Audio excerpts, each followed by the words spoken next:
Guest is Maurice Philogene, host of the Try Life on podcast. Welcome, Maurice. What's happening? Thank you. Thank you. Yeah, I'm really excited to have you on. I've been following you for a while, and I love your message. And if you could just tell us a little bit about yourself. Yeah, man. Well, good to see you. I'm sitting in my home in Maryland today. I split my life primarily between here and the country of Lebanon. So I'm back and forth every other week, roughly.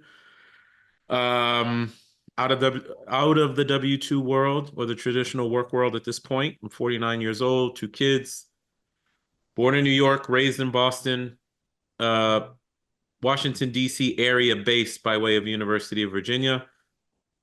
And then, from the millionaire perspective or the investing perspective, I started investing in real estate in my 20s for the purposes of lifestyle design and trying life on my way. It has led to a lot of different experiences in life, whether it be being a police officer, a federal agent, investing in now 270 million of real estate, living in multiple countries. It's been a hell of a journey, but it has all been more so to, do life my own way. And that's why I like to come on these platforms, because we can talk investing all day, but investing to me is supposed to be about, one, living your life the best way you can. And then two, if you want to do some legacy stuff for your family or society, then I understand going after bigger stuff as well. But it's all about life to me. Yeah. So let's talk about somewhat the pivot from your normal day job, your 9 to 5, and Yeah. at what point did you transition to? How did you transition? Like, what did you start investing in, and how did you move from that There position? was there was never a transition for me. It was all integrated. Um, Ah, yeah. So I talk about this quite a bit. There were two pivotal moments in my life very early, and I'm very fortunate that they happened, that it put me on this very interesting journey. The first one was I traveled around France when I was the age of 15 for 30 days with the family of an exchange student that had stayed with me the previous year. So if you consider that I'm an inner city, knucklehead, Haitian immigrant kid, I wasn't getting in trouble, but I wasn't totally going down the right path either, right? Um, to be exposed to that level of culture, cuisine, people, different language, different feeling of life, different value systems, amazing wine, the freshest weed you could find in the world, right? And the girls were ridiculous and stuff. So that was the first thing that made me realize that life is more than Boston, what I knew, or life is more than my yeah. aspirations to play professional football and all that type of stuff. Second thing was when I was 21, I found a book called Personal Finance for Dummies. Had a passage on passive income in there, like a really small one. And it piqued my interest because I was like, so people make money without physically having to be somewhere?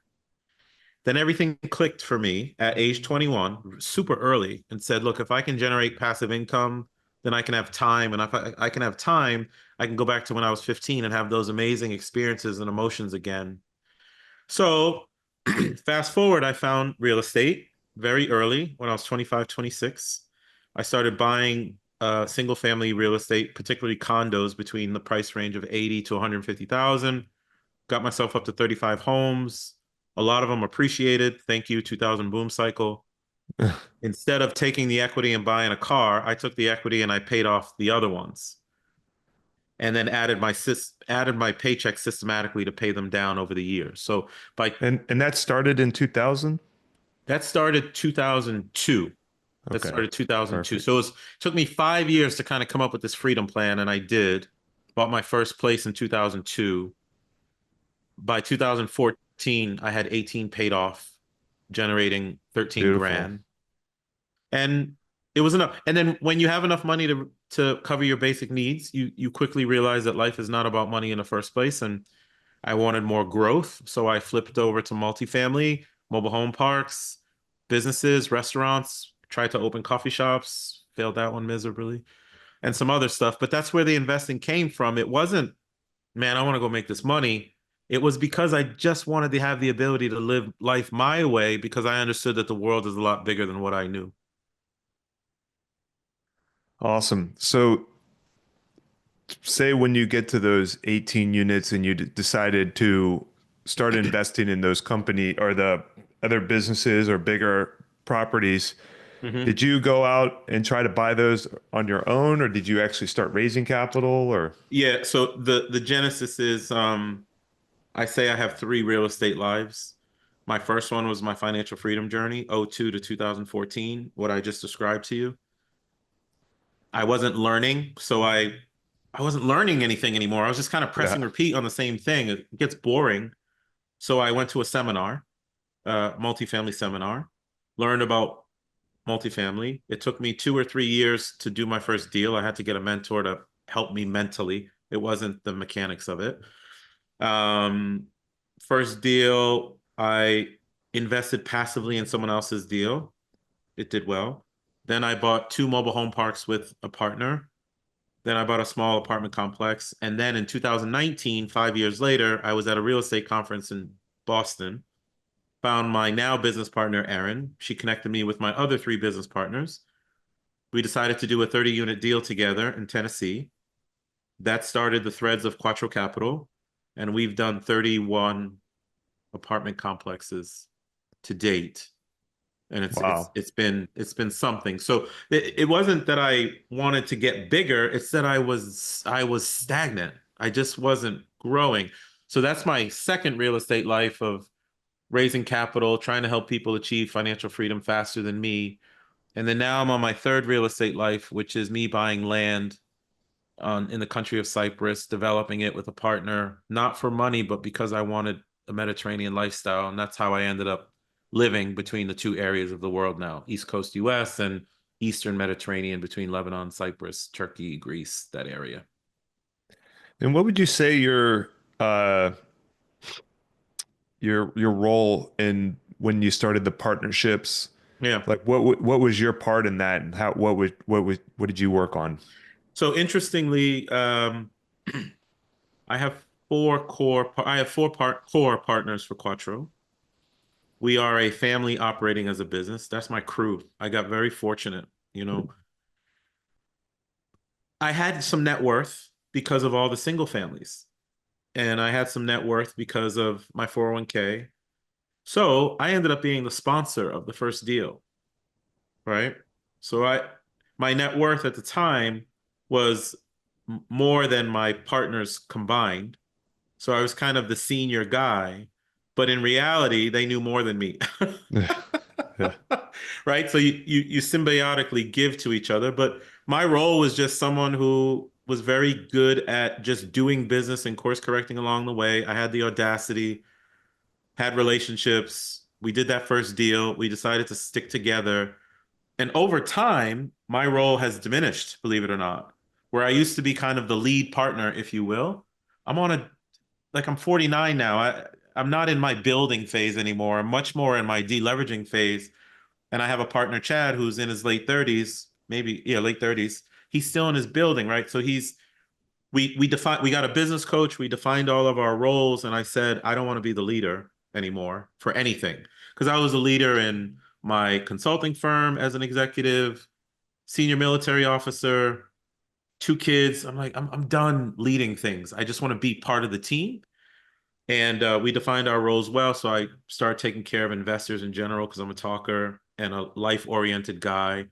So I kind of took a more passive role in the business, but we're all equal partners. Awesome. So when you decided to say, not, I don't consider it stepping down, but it was more of like just becoming, I guess, more of a limited partner, helping with investor relations. Uh, how did that feel for you from that transition? Was it hard to do that? No, it was aligned for me. Listen, when Aaron asked me to do the 30 unit deal, I didn't want to do it because I to that date I had success doing real estate on my own. So I was like, Yeah. I don't really want to. Yeah. But I really liked her because she was doing a lot of philanthropy related stuff, which I valued because I was doing some stuff similar. So we partnered on that one deal. I said I would do the one deal. And then that one deal was October of 2019. We closed it January of 2020. we did it so quickly and so seamlessly. We were like, oh, this is what they mean by, the sum of individual parts is greater. Yeah. We decided to stick together. And I think within the next 2 years, we did like 20 together. It was fast what happened. So when you scale like that, it, for me, for us, we've actually doubled in size this year, Yeah. and um, it's been overwhelming at times, and at times stressful. We buy a lot of value add mobile home parks, which you could only imagine what that looks Oh, like. I know what they're like. Yep. So it's a lot of and two hurricanes, two of the biggest hurricanes I've ever seen. Living in Tampa, I've lived here my whole life, and it's just some and it. How do you? Uh, I guess so. I guess you're more of the a limited partner, but like, how do you handle the stress of having so many properties? I'm not a limited partner. We're all five equal partners. So what I meant by that comment was I'm not the guy who's going out looking for properties anymore. Yeah, That's Chad. I'm not brokering the deals. That's Chad. I'm not doing the asset management. That's Kim. Tammy runs operations. Me and Aaron do the people stuff. That's yeah, my natural thing. Where before I was always the guy out on the road looking yeah. for stuff, and I don't want to be that guy anymore. Not in this context. I am in other contexts. Like I have a media business now. I do it there. But as far as managing everything, I think one of the best things we ever did was get a business coach. We are five very skilled corporate and otherwise professionals with 90 plus years of experience in different varieties. We all bring stuff to the table. And in a lot of ways, we're all A personalities in our own space. We needed help figuring our lanes and our categories of improvement and what our roles were going to be. And by hiring that business coach at six-figure expense, it really set us up for success.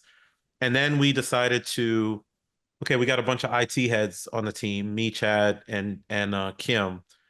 We decided to invest in systems, CRM, integration with back office with our national property manager.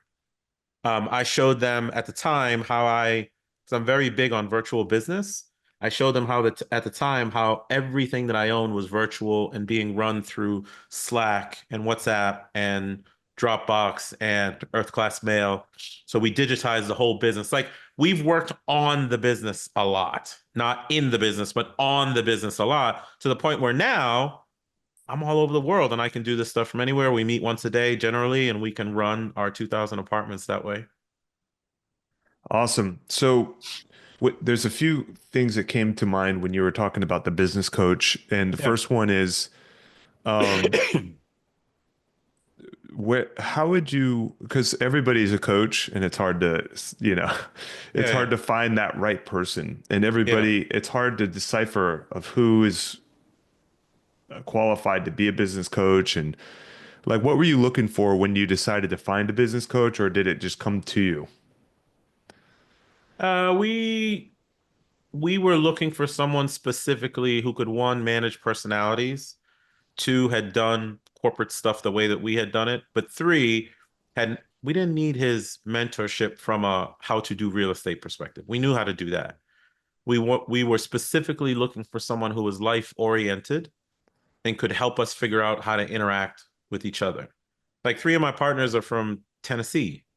Aaron is from Cali. I'm an East Coast dude, right? And it's three Yeah. women, two guys. There's so many differences there that we really needed some help just to stabilize who we were as a team. But that came through referrals.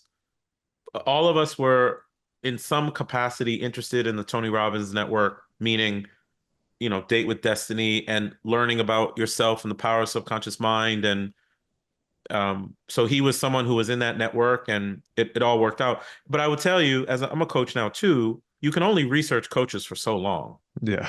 Like at some point, you have to jump and grow your wings on the way down and have faith in the process. But you also have to look at yourself in the mirror and say, um, we are going to get the best out of this coach because we're going to be prepared every time. We're going to challenge that person. We're going to challenge ourselves. So we didn't bullshit around at all during the process. And if we didn't have anything to talk about on a particular week, we weren't wasting that meeting. We wouldn't do it. Yeah. So But it was incredibly helpful, incredibly helpful.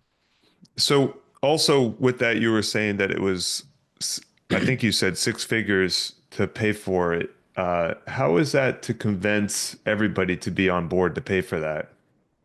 Was it everybody was just like, let's do it? Mm. So to be clear, it was 50 for the first 6 months, and we decided to re-up for another Oh, 50. so you were sold after the 6 months and you're like, let's do it again. We were not sold on the coach. We were sold on the outcomes that we were driving through him. Yeah, no, Right. yeah, Right. yep, So you see what I mean? Like there is a distinction there. There's no this whole guru culture. Forget that. If you can find someone who is providing you a framework by which you're receiving outcomes, then what you're paying for is the outcome, not the coach. I could care less. I love him, but I could care less about him. Meaning, the reason I re-upped and said I'm going to put another 10,000 myself yeah, was because we were getting what we wanted. We were getting results. better, and we could feel it. And it wasn't just because of him. It was because of Yeah, us, but through yeah, him. So we went back for it. So, but if you have five people, 50,000, $10,000 a person over 6 months, yeah, look, like that's a great investment. Yet, we'll spend 160,000 bucks to get an English degree and go into debt, but you won't spend six figures to get a business coach where we now own $200 million of real estate. yeah. People have gotten this whole thing twisted. Very interesting. So now you are you're in Maryland, but you're going back and forth to Lebanon. Yeah. And so talk about I've never heard of anybody investing actually outside of America. Just what is that like? Well, I haven't done any business in Lebanon. Let me make that clear. Lebanon is more where I choose to be on a personal level. The Uh-huh. country resonates with me. I have a lot of friends there, etc. Where I have done businesses in Cyprus, okay, so the island of Cyprus, and it's been a challenge.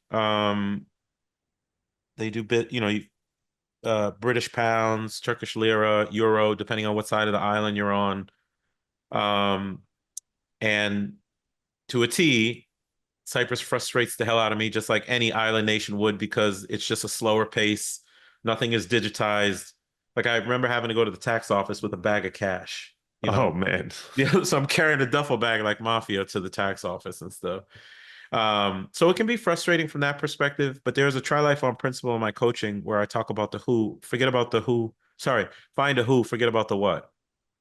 Yeah, I just found a business partner there, right? And he grew up there. His dad was a real estate developer there.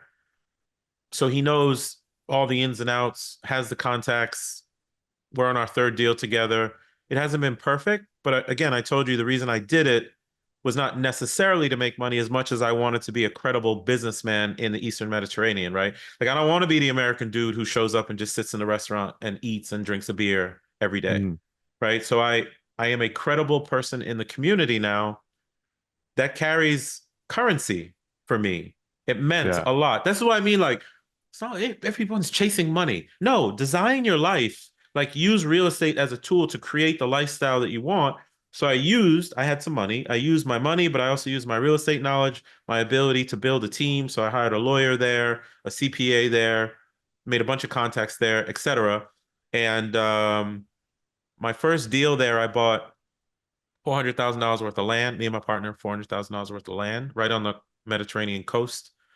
And it's probably worth 1.3 now. And we haven't even developed, we're developing it now into 60 apartments. And Wow.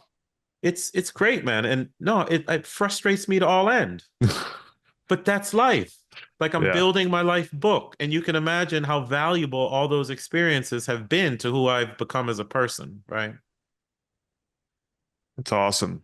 And I could building in general is not easy, but I could imagine being uh, somewhere else and also, but yeah, you'll get to know the area very quickly, is what I Yeah. would say.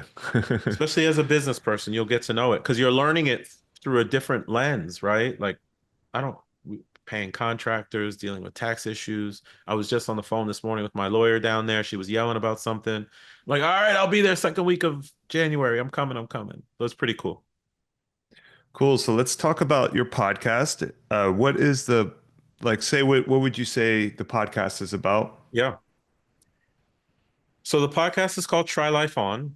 I came up with that moniker probably 3 years ago to represent my own journey, which has been, I'll just run it down, 25-year executive at Accenture, 22 years in the military, retired as lieutenant colonel, federal agent, 15 years as a police officer, visited 99 countries 400 plus times. I've acted in movies and TV shows, own a couple restaurants, failed coffee shops miserably, the real estate stuff, tried out for the NFL twice. Like we traditional education and familial upbringing drives you to compete with people. Who's going to get in the AP classes? Who's going to be the MVP, the valedictorian, prom king, prom queen? Who's going to go to Harvard versus a community college? We get into college, it's the same thing. We get into the work world. Me and Glenn are competing for executive vice president in the cube on the left side of floor 7. I recognize that really, really early in my late 20s, 30s because of that 15-year-old and that 21-year-old, those two incidents. And I found ways to do many different things in life. I found how to create time and protect time. And I don't go by the notion of I should just execute the way that everybody is telling me to execute, right? The first principle in my coaching, which is Try Life On coaching, but the first principle in my coaching is status quo is a default language. It is. So if you have no clarity, no vision board, no perfect day drafted or whatever, if you have no clarity, the immediate default is status quo living.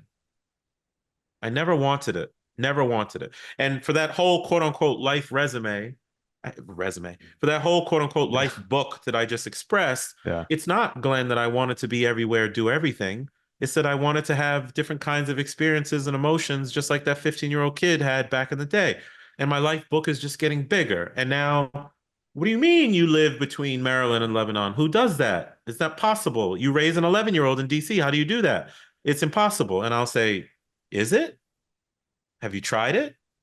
Do you know how to commute from the Mideast on a Monday at 1 a.m. to get to DC by 6 a.m. to take your kid to school? I do, right? So Try Life Yeah. On, the podcast is I don't have the market cornered on how I've been living, nor is my story applicable to everybody else. But there are people out there who recognize I don't want to do the status quo thing. I don't want to work at Google just because Google is a wonderful company, or I do want to work at Google because Google is a wonderful company. So it's an attempt to introduce people to the art of the possible, make it clear to people you can make your extraordinary ordinary at any time. If you want to be a senior executive police officer and federal agent at the same time, I did it. So don't tell me it can't be done. So I love introducing people to the concepts, the tips, the tricks, the hacks that I used over the years, and then other people's stories of what they're doing in life as well. Very interesting. So just to get more into it, it's not that you're teaching people how to live your life. It's teaching Oh, people to live how to live their best life is what kind of like what the gist of that got from it. yeah. And if I put it in my own terminology, it's teaching people that they can try life on at any time. Yeah. Right. I'm 49 years. Let's say I'll go back to when I was 46, right? When I left corporate and stuff, and I had just retired from the military, just retired from being a police officer. I was looking for a community to serve. All right, man. So I'm going to try life on this way. I'm going to start this brand. I'm going to start this podcast. I'm going to write newsletters. This developed over time, but I'm going to write blogs and newsletters to express different concepts to people. Why is it that most climb up the mountain through age 20 to 40 and they just sit there at the top? They just sit there. Yeah. But your inner being, your core, your source, your God, if you want to call it that, your instinct, your gut is saying, I don't want to be the exec VP. I want to go be a pottery specialist. But they don't do it because they're worried about the opinions of peers, coworkers, neighbors, and especially family telling them, what are you doing? You already have it good. Why would you shift? Because we only have this one life. There's 28,000 days in the average lifetime. I have 10,958, according to that scale, left. Of course, I'm going to go live my way. And I just stopped listening to people telling me how to live and started just doing ever since I was age 21. It's pretty powerful. I'm questioning a lot of things that right now I'm in the middle of the grind. I'm in the season of grind right now. And doing a lot of stuff that, working through accounting, just trying to get things sorted out. Yeah. And I would say that right now for us is just a thing that has to happen and somebody has to do it. And I would say that's person just is me at the moment. But But I think if you, yeah, whatever your quote unquote grind is, to be yeah, very clear, everything that I'm expressing now, I can talk to it fluidly because I'm out of that yeah, grind. But yeah, another try life on principle is life is something you practice. It's not a destination. The fact that my life is totally virtual is by design. The fact that I never wanted employees is by design. The fact that I'm not taking on anything that would brick and mortar me in one place is by design. But during my grind journey, so I'll call that my core years of '02 to 2014, I felt just like you, brother. yeah, Really? Because that's the time that we have to experiment, figure stuff out, touch it, feel it. And then I realized I don't want other people's definition of success. I want my own. And I'm not interested in other people's definition of success. I want my own. So I defined my own and started creating rather than competing. But school taught me and you to compete. Now, here you and I are multifamily operators. And if I say, I got 2,000 units, you may feel pressure. Maurice has 2,000. I got to get 2,000. It's so funny. Somebody was talking to me the other day. Maurice, you got 2,000. Let's get that 10,000. Let's get to 1 billion. And I said, for what? Why? Why are you yeah, talking like that? What is it going to do? We are absorbing all these other definitions. That's why when you ask me about Instagram, I don't go on Instagram anymore. When I do post on LinkedIn, I post and I contribute to other people's posts and I delete LinkedIn off my phone.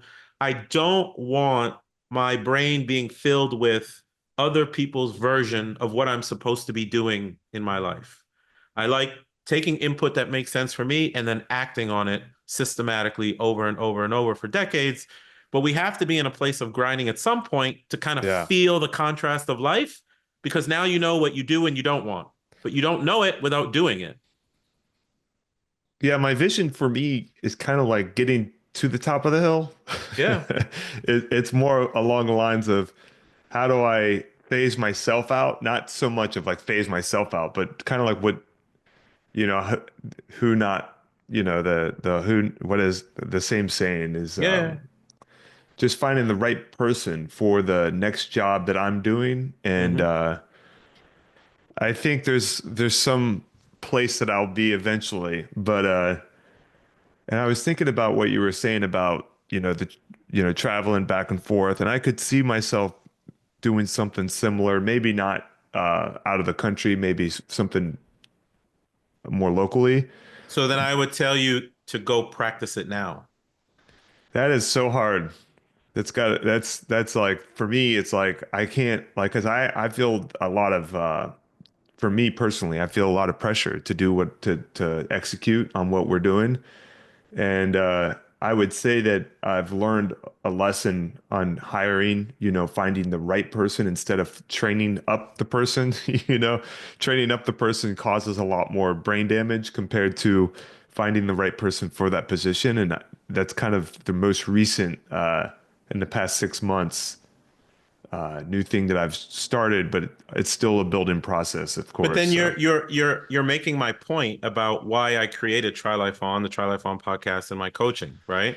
You've just created my point yeah, because you said it's impossible for me to go do those kinds of things right now, Maurice. And I would tell you that the work, Glenn, is to know the vision of what you want. And by the way, the vision is not a place, a thing, a person, or whatever. A vision is more so how you feel and the yeah, emotions around what you want life to feel like. So I will take a leap of faith and say, Glenn is busy. Glenn is very happy he did all this work to collect all these assets and things like that, but he just wants to feel more free, that he yeah. can step away for a while or do things on the road and get remote. There's just blockers to that stuff, brother. It could be systems, it could be a person, it could be an approach, uh, but whatever it could, and most of the times it's a relationship. Yeah, I could see Okay. that. So you find the thing that gets rid of the blocker, you get rid of the blocker, you hit the goal. You hit the goals. In my work, it's time, financial, geographic, purpose, and relationship goals. You hit the goal, then conceivably you have that vision. The work is working on the blockers. But we don't do that because we take other people's definitions. I got to get it. Once I get to the top of the mountain, which is 10,000 units, then I will be happy. I'm going to warn you about something. I've had 3 careers, 3 traditional careers: management consulting, 25 years, police officer, 15 years, military, 22 years. Okay. I got to the mountaintop on all of them. There is no there. There's no Yeah. there. If I would have waited to do the things that I've done, then I would have never done them ever. So there's no there. And now that I'm 100% in the entrepreneurial and business space, although I've been here the entire time, it's the same thing here. I've warned my business partners, they are grinding, grinding, grinding, and leaving the life part out, where I emphasize the life part is going to drive what I grind. So I'm getting on a plane tomorrow to go back to the Mideast. The meetings are just not going to happen. The world will continue to spin, whether I'm on that call or not, but life has got to move. But you can design your life that way. The only thing you're missing is a framework or a model to execute in. That's it. I am very interested, and we could go on for hours about this. I could, yeah, definitely. And but so real quick, Yeah. again, the podcast is Try Life on Podcast. The Try Life On podcast, and everyone can easily find all this stuff just by going to trylifeon.com. And for the process that we were just talking about, go to newsletter 18, which is the guide to building your perfect day, which is just the systematic process of creating the lifestyle you don't need a vacation from, identifying your blockers, going after them. And then all the other newsletters is tactics to just get rid of blockers. That's it.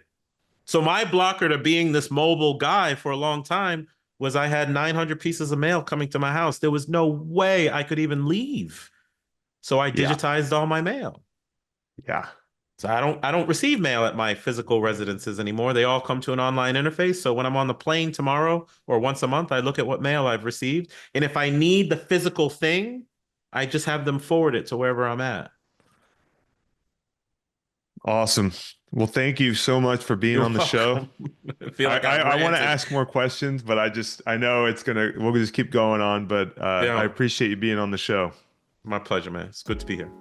All right. Thank you. Hey guys, this is Maurice, host of the Try Life On podcast, and thank you for listening to another episode.